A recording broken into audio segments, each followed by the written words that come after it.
Welcome, everyone, to another episode of Professional Builders Secrets. In this episode, I interview Cam Rule from Downtime Assassin. Cam is on a mission to help builders protect themselves against the growing risk of cyber attacks. Now, with more builders becoming targets because they've got outdated systems and are not fully digitized, Cam's expertise is absolutely essential for making sure that you look after your business and all of your data. He shares some really interesting tips and advice on how you can protect your construction business against potential downtime, which is costly, and irreversible damage by putting some simple and really easy to apply cybersecurity foundations in place. So keep listening to learn how you can safeguard your building company. It was a great episode. This episode of Professional Builders Secrets is brought to you by Apparatus Contractor Services. Apparatus provides full scope, end-to-end QuickBooks precision construction accounting and CFO services for residential builders. If you feel like you can't completely trust your weekly and monthly financial reports, or you feel like you're flying blind, Apparatus will rebuild and operate your QuickBooks accounting system and give you precision construction accounting capability you can trust.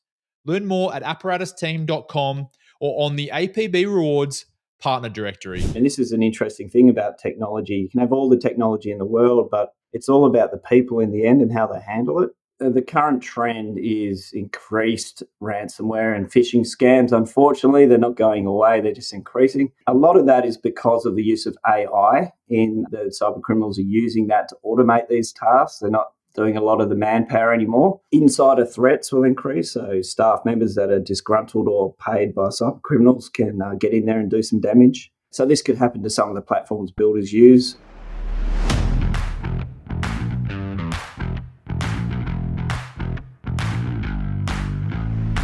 Welcome to Professional Builders Secrets, the podcast for building company owners wanting to grow safely and securely. I'm your host, Will Blunt, and today I'm joined by Cam Rule. Cam, welcome to the show. Thanks very much for having me, Will. Now, before we dive into all the details of today's show, can you just give the listeners out there a little bit of a background on who you are and what your business does? Sure. I am the Downtime Assassin, so I hate seeing great construction businesses lose time and money because they are not using the right technology in their business. I've been in business for 12 years now in the IT space. I have a great team around me, and we primarily look after builders with their IT, with their security, and get in there and make sure they are as efficient as possible. Sounds good. You've got that elevator pitch nailed down. I do. Very good. I do love the name Downtime Assassin. I think it has good undertones. Thank you. So what are some of the unique risks that builders face when it does come to cyber attacks? It is a very unique industry because it's the least digitized industry in the world. Builders have been playing catch up with technology for quite some time. So they become a bigger target for two reasons. The first is because there's a race to catch up with the latest technology out there. Often security gaps are left there and not plugged as they go because there's such a rush. So cyber criminals take advantage of that. And also there are a lot of builders out there that just don't have much security technology in place anyway because they're behind the curve. So they become an easier target naturally because of that way. Some of the unique ones and ones I've seen a lot with builders, I'll give you one example, is phishing scams is quite a big one. So phishing is where the cyber criminals out there will use social engineering to try and grab some details from you, like bank details or something like that, where they can use that information to steal money. A good example is a builder joined us a couple of years ago. Before he joined us, he told me that his email got hacked. Fake invoices were being sent out from his account. He didn't even know until one of his contacts gave him a call in a bit of a panic and said they were going to pay him about 30 grand, but wanted to check over the phone first because it just seemed a bit weird. They weren't sure about a couple of line items. The invoice looked really good. He showed me it. The only thing that was different was the BSB or the account number, the bank account number had changed. So if they paid it, obviously they would have thought they've paid my client, but it would have gone to a fraudulent account straight to the cyber criminal. So it turned out for that one, his email password was cracked. He didn't have a great password. The cyber criminal got into his email, logged into it, stayed in there for a while, learning about who he invoiced and the typical amounts he would invoice out. Then actually copied one of the invoices, modified it, and then used his account to start sending them out. Quite a few went out. And there was a really, like, the lesson here is there was a really simple thing to do to stop that happening that he wasn't aware of. But he was so far behind the curve with the tech that he didn't really know about it. So we turned on something called MFA, that's multi-factor authentication. And your listeners probably would be familiar. It's like when you log on to a bank or some of the other things that are have money in it or are important, you have to pop a code in as well as your password. That's multi-factor authentication. It's pretty much impossible to hack. So we turned that on. If that was on in the first place, this sort of stuff wouldn't have happened. It's a bit of a close call. A very quick and simple thing that's there. The other one that's I see a lot with builders is ransomware. Ransomware is where a virus comes in, usually through email, and it locks all your files. You can't access anything. The cyber criminal will ask for a ransom to unlock it all, usually in the form of Bitcoin. In that instance, I think the stat in Australia anyways, in the last year, 50% of businesses got hit by ransomware. And I believe the construction space is a little bit higher than that. Those two things are the biggest unique issues that happen. Yeah. So, what should I be doing to avoid those ransomware attacks? Is that just not clicking on certain things in the emails and stuff like that? Yeah, it's a good question there. So, for ransomware in particular, there's a few safeguards that can be put into place. They're quite simple. Obviously, I would speak to an IT professional before implementing these things. But the very first one is because 70% of ransomware viruses come in through email, you can put in these email security safeguards in place. You pay a few dollars per mailbox to get this filter put in. Basically, it quarantines those really dodgy emails that could be ransomware, so you can't click on them accidentally. The other thing is having a really, really good backup system, one that's preferably monitored, but one that is working, that's being checked, is automated, that's backing up regularly, so not like every week, but every hour. So if you do get hit by ransomware, you will be able to overwrite all that data with the good stuff that you have on the backup, and you can just get on with your day. And you can just tell the cyber criminal to go away because they won't be able to do anything after that. Those two things are the most important. Of course, there's other more technical things that you can do if you talk to your IT person, but things like EDR, which is like an antivirus on steroids that should block ransomware if it sees it on the network, and a couple of other things you can do as well. But those two ones, making sure that you have email security and a good backup system, are the most important. Going back to the multi-factor authentication and the email getting hacked, is there any particular email provider you recommend as like having the best security protocols? Most people use Microsoft 365 and they're what they call Exchange Online. I would say that's probably best one only because the email security products that are out there work best with that one. So you can bolt them on easy. Google and Gmail, they're very good. They have their own built-in sort of security, not as good as these third-party ones I'm talking about, but it has some level of security there, and they're a very big company and they place a lot of importance on that. So you've got the two big ones, Google, Microsoft. I put Microsoft at the top, then followed by Google. There's quite a few other ones out there. I'll try and avoid the email systems that you get with the domain providers like GoDaddy, Crazy Domains, all those sort of ones. Sorry if anyone out there works for those companies. But the reason is they're very hard to manage for, like, if you grow and then you want your IT personal team to start working on those ones to implement security and all that sort of stuff. It's an absolute nightmare. It's all locked down and you can't get into it. And I don't believe the technology is up to scratch as well. So usually I'd stick with Microsoft at the top there, just mainly because the security products can bolt in really easily to them. It's funny, that story you told, well, not funny actually, it's quite scary, but that story you told about the invoice scam, logging into the email and sending the invoices out, that's not the first time I've heard that about a builder getting done with that scam. So it's obviously one that is quite prevalent. Yeah. Yeah, and it's scary to think that that could be happening in the background. You don't know about it. So the builder I spoke about that had heard about something happening as well. They were talking about implementing other processes. So all invoices need to be confirmed over the phone or something like that. Do you feel like that would be a necessary measure to take as well? Absolutely. So I can actually give an example of what happened to me one time in my business. So we had office administrator a few years ago, not with us anymore, but we have an email security product which blocks those emails in particular as well, those dodgy emails that are phishing attempts. What happened here, and this is an interesting thing about technology, you can have all the technology in the world, but it's all about the people in the end and how they handle it. So she came into my office and said, just wanted to check whether or not you wanted to get me to pay that 15 grand to so-and-so particular supplier for some computers. And I said, what are you talking about? And she goes, there was an email that was quarantined by the email security product, but I released it. So you can press a button to release it to your inbox because it looked legit. And I just thought I'd release it. But of course, she checked because we have checks and balances in place. I would have had to sign off on that. But it just shows that even with tech in place, that you do have to have these processes in place. Someone needs to sign off with these big purchases. You need to have policies in place, obviously, business to make sure that if money's going out the door and big amounts in particular, that someone high up is signing off and is aware of those sort of things. I've actually seen it where businesses have got hit and it's just gone through and tricked everyone. There was no checks and balances in place, and the CEO only knew about it after I think for that instance, it was like $50,000 went out the door. Someone near the top needs to know about it and sign off. Yeah, that makes sense. I'm interested to get your thoughts on the paper-based versus digital system of storage, because you mentioned that the building industry is probably a bit far behind in terms of digitizing. But if a builder said to you, well, I won't get attacked digitally if I've got everything in paper, I guess there's a balancing act, right, between having solid storage for your files and backups and all that kind of stuff versus, offsetting the cyber attacks.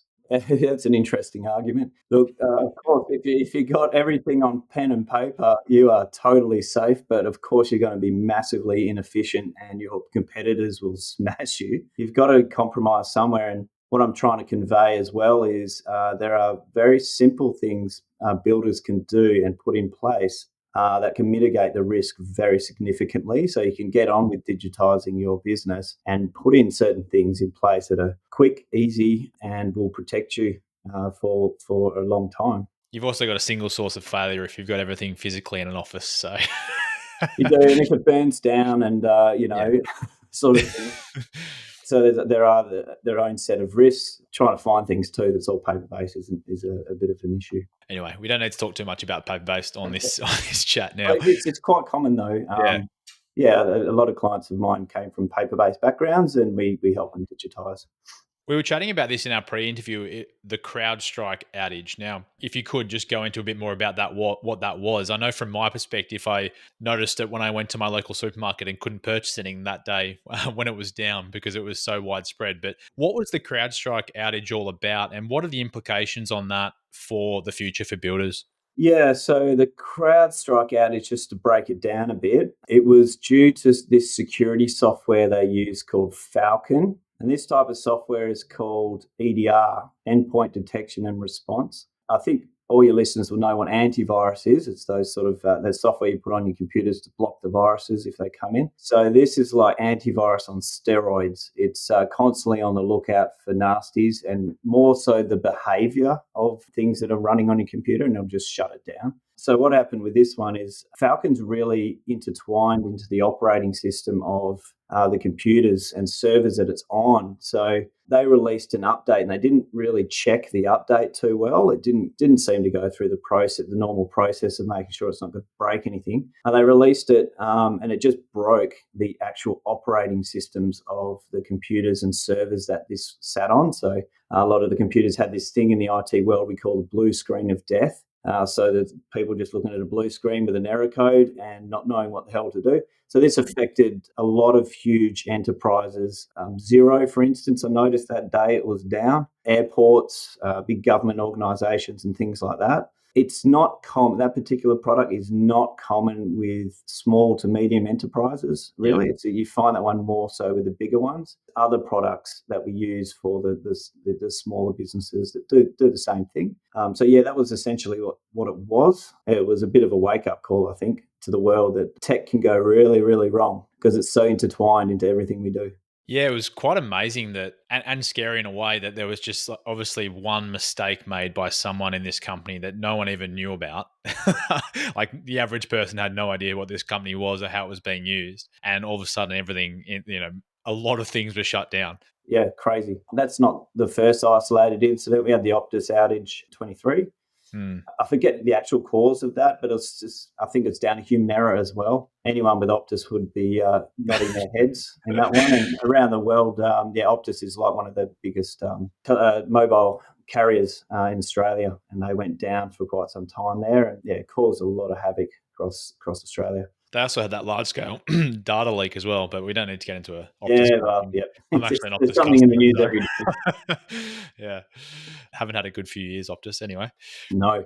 Let's get back to the topic at hand: cyber attacks. Yeah. What can small construction companies do proactively to protect themselves? Yep. So, first and foremost, as I've mentioned before, make sure there is a backup in place. That is really your last line of defense if you do get hit. So, you can overwrite things that have been compromised. There's various types. So, just to be broad, just make sure your backup is going off site. Now, that can be automatically happening anyway if you're using products like Dropbox, SharePoint, OneDrive, Google Drive. You are saving your files essentially offsite in the cloud. So that's a good thing. Say you lost your laptop or it got smashed or stolen or your office burnt down, you can just go get another laptop and log into your files in the cloud. So that's a good thing. So you can consider that an offsite backup, but make sure that's getting backed up as well, because things can happen to your files that are in the cloud. There's various products that can do that. Make sure the backups are frequent rather than 1 day or rather than 1 week, 2 weeks, and things like that. You do not want to store your files that are a week or longer older. It's not a good thing. Make sure it's automated, so you're not actually manually doing anything. So that someone is checking them. If someone is technically literate in your business, get them to check it, because backups do fail quite a bit. Believe it or not. They are a piece of software that have bugs, and if you don't check them and fix it up, one day when you need it, you'll find that it hasn't been working for several months. Other things that are very important these days is setting up multi-factor authentication, which I mentioned before, not only for email, but any other particular products that are important and have confidential data on. Set it up for those. Make sure your computers are updated. So if you have Apple or Microsoft computers, they all send updates to your computers. Make sure it's all turned on, because those updates actually contain patches or security updates. So hackers outside will find it harder to get into your computer. Also some performance updates there. Make sure you have some form of antivirus. Windows has one built in called Defender. It's pretty good. You can get other ones, third-party ones. I'd recommend it for your Macs as well. The Mac users out there, they do get viruses. It's a myth, they don't. So make sure you've got antivirus on those. And if you can get email security, as I mentioned before, that's a big one. All these things I must mention are in something called Essentials 8. That's an Australian government initiative. There are 8 things you can do to protect your business in terms of cybersecurity. I know other governments around the world have something similar, but you can always search online for Essentials 8. So if you can, invest in cyber awareness training. It's very cost effective these days. It was sort of exclusive to training companies and cyber companies and things like that. But now it's quite automated. So you could pay a few dollars per license per person, and away they go, and they're going to learn a lot about what to look out for, all the dodgy things. I read a stat the other day that 88% of cyber breaches were from human error. So it really is a huge thing we need to address. And a lot of these products are bundled with other things. One of them that we have, as well as the cyber awareness training, is bundled with this thing called a dark web scan. So the dark web is like where all the bad people go on the internet to do. It's a private internet. Think of it that way. It's kind of like invite only. It's where all the nasty things are done. But on there's like usernames and emails and passwords released and up for sale, so that people can use them to try and hack into your account and things like that. So this dark web scan's really great. A good example is one of our clients signed up for one of these a few weeks ago. We did a dark web scan straight away, and the director's details came up. He was really shocked about it. It turns out his details were harvested when Canva got hacked a little while ago. It was a really bad one. Almost all the accounts got harvested from that hack. So he's a type of bloke that uses one password for everything. So he had to reset his password across everything immediately, because it was a hack waiting to happen. So it's really powerful. Only took a few seconds to turn it on, and bang, there it was. So these things are quite cost effective these days. Talk to your IT professional about that sort of thing, and get them in place. I do know, I've read a stat that this regular training for your staff and tools like this can reduce the breach potentials by 60% in the first year alone. So very cost effective, can protect your business very effectively. What are your thoughts on password managers? There's obviously Google has its own one, which is inbuilt into Chrome. There's LastPass, Dashlane. There's probably a number of others. Maybe Microsoft has an option as well. It feels like a single point of worry. But what are your thoughts on them? Yeah, it's an interesting one. Look, I think anything's better than having it on your desk, on a post-it, or in an Excel spreadsheet that's not password protected, or in a Word document, because that stuff can be stolen so easily. Look, there's good products out there, like LastPass, although LastPass got hacked. Yeah.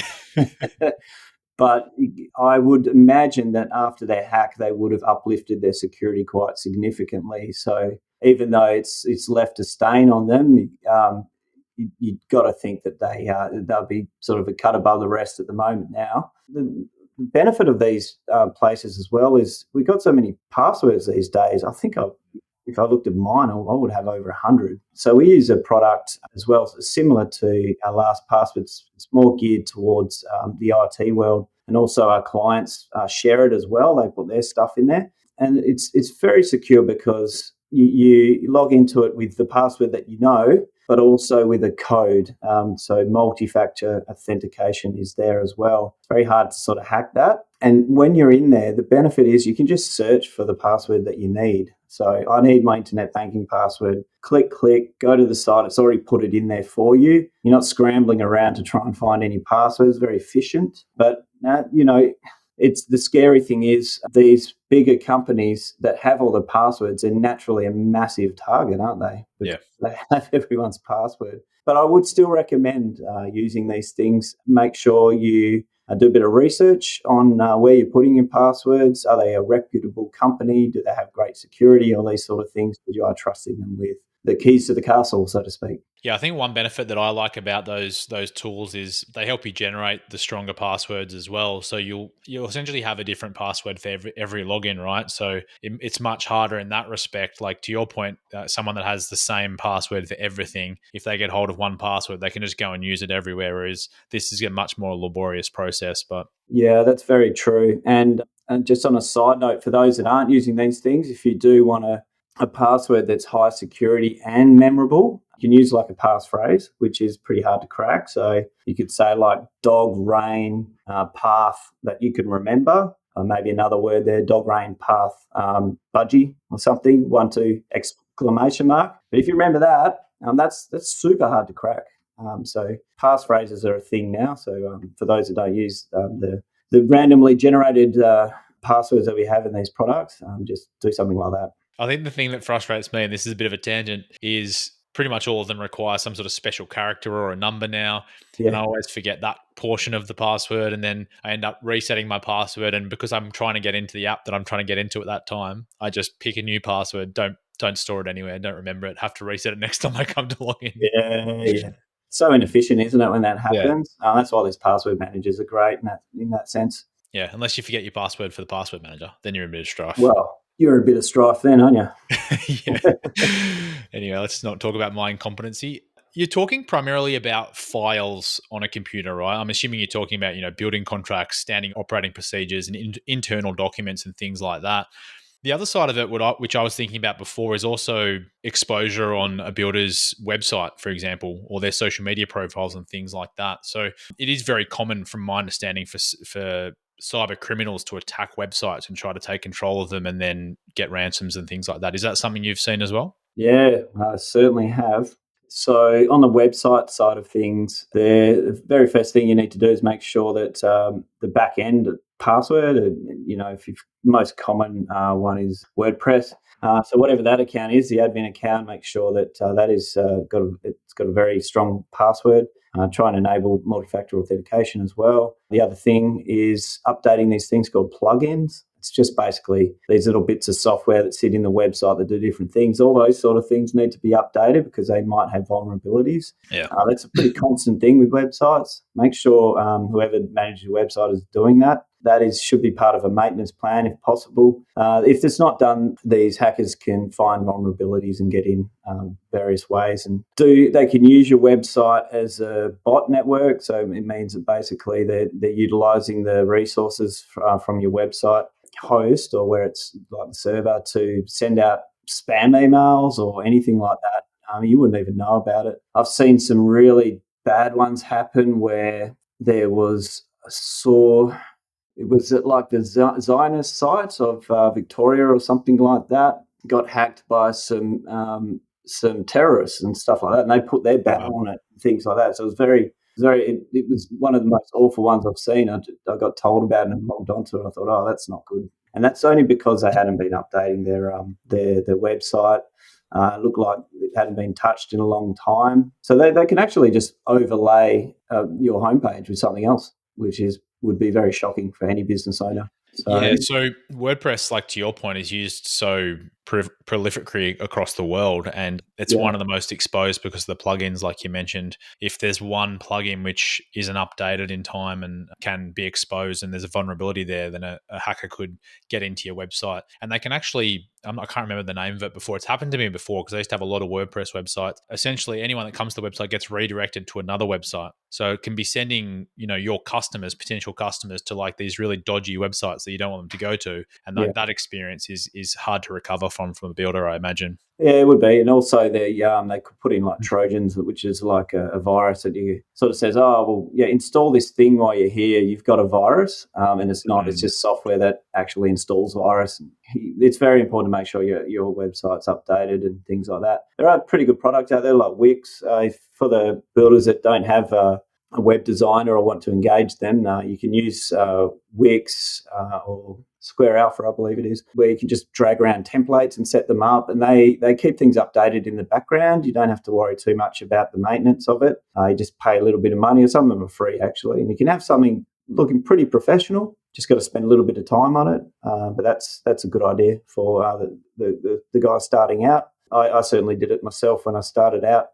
I used Wix just to get on the board. Then eventually, when I could afford it, I got a web designer to do the website. Yeah, there's an in-between one that we actually use called Webflow, which is really cool too. I mean, not to say that you can't use WordPress. WordPress is a really powerful tool too, and there's a lot of great things about it. But to your point, if you've got it's kind of like having your stuff stored on Google or on Microsoft OneDrive and things like that. You can trust that company has really strict security processes in place, right? So you're kind of trusting them to look after your stuff in a way by keeping their software up to date. That's right, yeah. So we've spoken a bit about being proactive with cybersecurity. What happens though if a builder does get attacked? How can they? What should they do next? Like if they think they've been exposed in some way. Well, there's various ways that businesses can get hit, but let's just talk about, for instance, the phishing scam or something like that. So that's a pretty common one people worry about. So say someone's called you and said, oh, hey, I think you've got some invoices going out that aren't from you. It doesn't look like your bank account details. Very first thing to do, if you have an IT professional on board, is call them immediately. They will reset your password. That's the first thing to do. So also, if you can do it yourself, reset your email password. So if someone is in there, they won't be able to do it anymore. Make sure it's a strong password. Assess the damage. Go into your mailbox and see what's actually been sent out. Get someone in the business to contact anyone that has had those ones sent out. If you don't know for sure, you need to get some communication sent out to your suppliers or clients, whoever it is that it may have gone out to, just to say, please ignore this. There's been an incident. And then through that, set up more security. So obviously multi-factor authentication if it's not already on, and putting on email security as well to mitigate the risk of this sort of thing happening again. Very basic steps there. For ransomware, if unfortunately that did happen to you, which is very awful, but if it did, very first thing you do is talk to your IT person to overwrite all those files with your backup as soon as possible. You want to get it back up and running as soon as possible. While that restore is taking place, hopefully all your backups are good to go. While that's happening, and it can take a few hours, make sure there is a plan in place to uplift the security. find out where the entry was. As I said, most of the time it's email, sometimes it's websites. And if that's the case, just uplift the security there. So make sure you've got email security in place, that the antivirus is spread out across the business and it's all up to date. Look into things like EDR, endpoint detection and response, which will actually stop the ransomware spreading most of the time. It'll detect it and will stop this happening in the first place. Yeah, they're the main things I'd look at, certainly as a process, if those two most common things happen. What do you recommend, like in terms of making sure your team abide by all these things you're talking about? Obviously, if you're the sole person in a business, you can do multi-factor and have security plugins and all this kind of stuff. But as your company grows, you've got so many different people coming in and out and onboarding into the team. The risk increases, right? Yeah, it does. So vigilance is always one of the most important things in a business, is training your staff on what to look for and being careful about things. So if an email doesn't look quite right, making sure you call the sender and say, is this legit?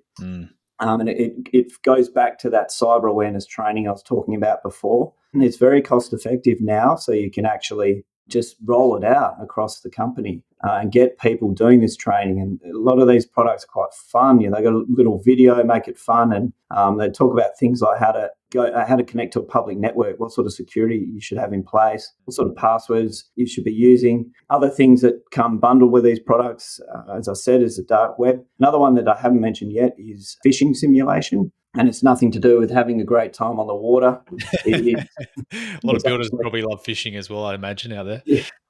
It's more about sending out fake emails to your staff. And I know it doesn't sound great, but it is a great training tool. You're not there to trick them and point fingers at them. It's more about education. So these emails, the ones we use, we have about 300 templates, and they go out on a monthly basis or weekly, depending on what the client wants. And that can be monitored. They look they look really good, but there's little telltale signs in there. What happens is if a staff member clicks on it, it goes into a report. Management will know they've clicked on it.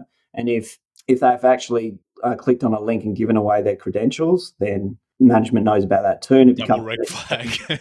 yeah.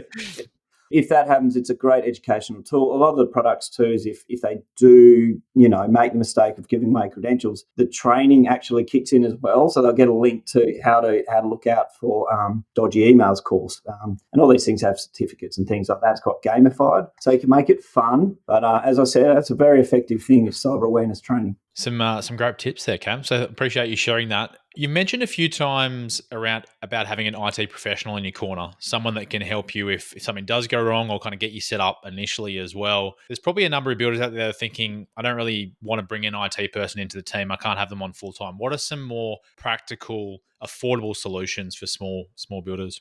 To be blunt, at this day and age, you kind of need to lean on someone that has some sort of literacy in IT, because the risks are too great. Totally. When you're small or you're starting out, it's a cost that you don't really want to deal with. So what I'd recommend is follow the Essentials 8 if you can grasp it. It's a little bit technical in there. If you can't, just call an IT professional that will offer an on-demand service. So pay them by the hour, just ask a few questions, get them to tidy up a few things, install antivirus or MF, multi-factor authentication. Look, just outsourcing anything that can be a tough ask. I've been there as a small business owner. Outsourcing things is expensive. Eventually you have to do it as you grow and the stakes become bigger. I wrote an article about this recently. I got asked about this too. So on-demand service is a start, but yeah, as I said, once the stakes are higher and you're larger, you really do need some sort of managed service in place where your IT is monitoring and maintaining everything in the background and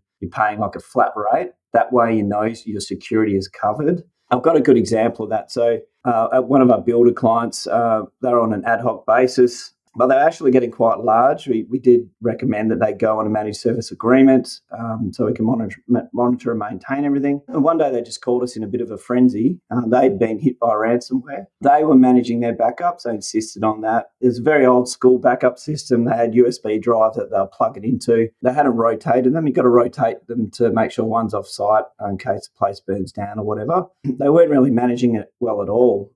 When the ransomware came through, it actually got into the backups as well. Ransomware could do that. So they got asked by the cyber criminals to pay about 50,000 Aussie dollars, equivalent Bitcoin, to give them the key to unlock all their data. They were completely down. They couldn't do anything. We came in, were able to salvage their data through other means. It took many days. We estimate the downtime would have cost them at least 50 grand anyway in business. They had a big bill from us by the end of it and a huge amount of stress. News is they're up and running, so that was a good thing. But if they were on a managed service agreement where we're managing the backups, monitoring and checking them all the time, worst case, even if this got through, which I don't think it would have with the products we would have had in place, but even if it did get through, they would have been up and running in a few hours rather than down for a few days. So that sort of investment when you pay for that IT managed support is just a drop in the ocean compared to the catastrophe that can be endured. It can be a business killer, these sort of things. So sort of what I always say is you get bigger and the stakes are higher.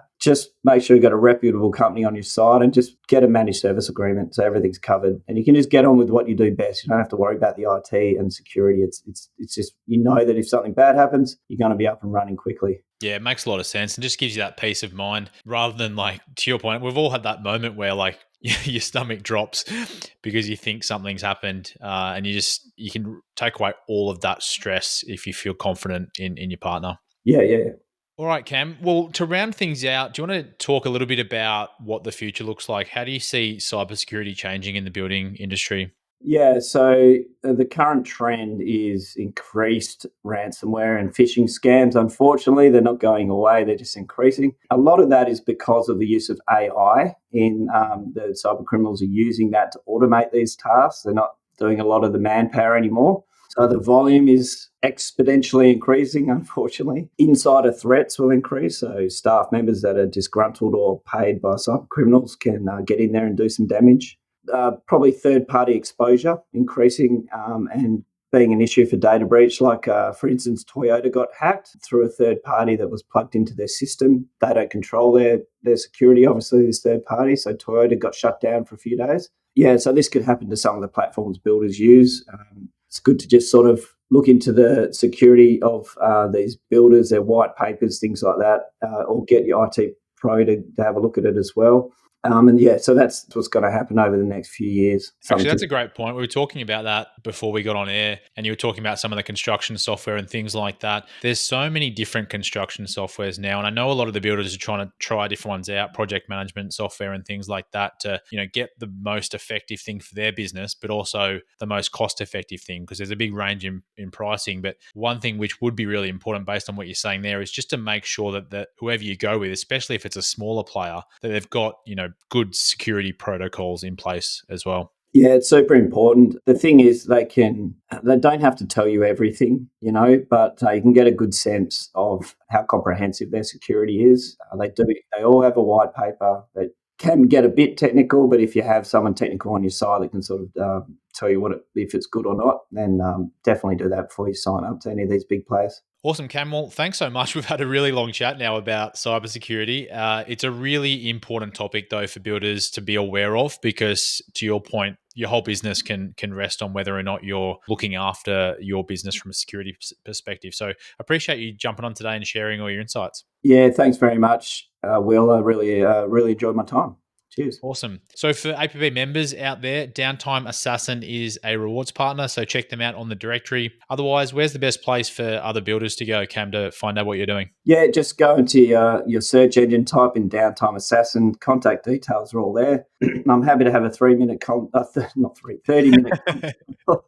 30-minute consult. Happy to impart my wisdom and help you along the way. We can just do it over a Teams session or over the phone. Anywhere around the world, I'm happy to give you a fair bit of time just to send you in the right direction. Awesome. Well, really appreciate that, Cam. Yeah, thanks for coming on. Appreciate it. Thanks, Will. Awesome. Also, a big thank you to our listeners wherever you are in the world. If you like the show today, please subscribe to Professional Builders Secrets on your platform of choice. And if you're feeling generous, leave us a review. But until next time, have a great day.